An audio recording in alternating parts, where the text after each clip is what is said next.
মা বলে বছরের প্রথম দিনটা যেভাবে কাটাবো সারা বছরটাই নাকি সেভাবে কাটে। ঠিক কি ভুল জানি না, তবে বছরের প্রথম দিনটাকে স্পেশাল করার জন্য আমি আলাদা করে কিছুই করি না। প্রতিদিনের মতো সকালবেলা ঘুম থেকে উঠে স্নান করে রেডি হয়ে নিলাম। সকালবেলা দারুণ একটা খবর পেয়ে মনটা বেশ ভালো হয়ে গেল। আর সেই দারুণ খবরটি হলো, আমার এক বান্ধবী রিসেন্টলি ওর কলেজে গেস্ট লেকচারার হিসেবে জয়েন করেছে। আর এই খবরটা শুনে আমি তো ভীষণ খুশি হয়েছি। যাই হোক, এরপর আমি দুপুরের লাঞ্চ করতে বসে পড়ি। আজকে লাঞ্চে ছিল খিচুড়ি, চাটনি আর পাঁপড় ভাজা। দুপুরে লাঞ্চের পর সোনুর সাথে কিছুক্ষণ খেলা করে আমি বসে পড়ি ফ্রুট নিয়ে। আজ যেহেতু নববর্ষ, তাই দিদিকে রাজি করাচ্ছিলাম বাইরে ঘুরতে যাওয়ার জন্য, কিন্তু ও রাজি না হওয়াতে আমি একাই সন্ধ্যেবেলা বেরিয়ে পড়ি। আমি গেছিলাম শিয়ালদায় নিজের জন্য কিছু কেনাকাটা করতে, কারণ এবছর পয়লা বৈশাখে আমার একটাও জামা হয়নি। কিন্তু ওখানে গিয়েই আমি প্রথমে কিডস সেকশনে চলে যাই, যেখান থেকে আমি সোনুর জন্য একটা জামা নিই। প্রথমে এই টি শার্টটা নিলেও পরে এটা আমি চেঞ্জ করি।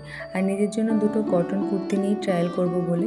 প্রথমটার কালার কম্বিনেশনটা ভালো হলো, এটার ফিটিংসটা খুব একটা ভালো ছিল না, আর আমাকে খুব একটু মোটা মোটা লাগছিলো, তার জন্য ওটা নিয়ে নিই। আর ব্ল্যাকটার ফিটিংস ভালো হলেও এটার ওপর যে জরির কাজ ছিল সেটা আমার খুব একটা পছন্দ হয়নি, তাই এটাও ক্যান্সেল। আলটিমেটলি নিজের জন্য আর কিছুই নেওয়া হয়নি, সোনুর জন্য টি শার্টটা নিয়ে আমি চলে আসি বাড়িতে। ফেরার পথে আরও কয়েকটা জিনিস নিয়ে আমি চলে আসি বাড়িতে। দাঁড়াও, তোমাদের সাথে একটা জিনিস শেয়ার করি। আমি শিয়ালদাতে একটা দোকানে সানস্ক্রিন কিনতে গেছিলাম, আর সেখানে গিয়ে আমার রীতিমতো হালখাতা হয়ে গেছে। সেটা দেখে বদ্দি হাসাহাসি করছিল, বলছিল তুই কাটোয়া থেকে কলকাতায় এসেছিস হালখাতা করতে। যেহেতু আজকে আমাদের বাইরে যাওয়ার কথা ছিল কিন্তু যাওয়া হয়নি, তাই গোবিন্দাস থেকে কিছু খাবার অর্ডার করি, যেটা দিয়ে রাতের ডিনার হয়।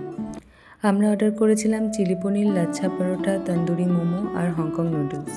আর এর মধ্যে চিলি পনির আর লাচ্ছা পরোটাটা আমার ঠিকঠাক লেগেছে, চাউমিনটা মোটামুটি ছিল, কিন্তু তন্দুরি মোমোটা আমার একটুও ভালো লাগেনি।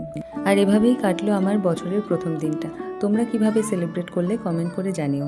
আর ভিডিওটা ভালো লাগলে একটা লাইক করে পেজটাকে ফলো করে নিও, আর চ্যানেলটাকে সাবস্ক্রাইব করে নিও।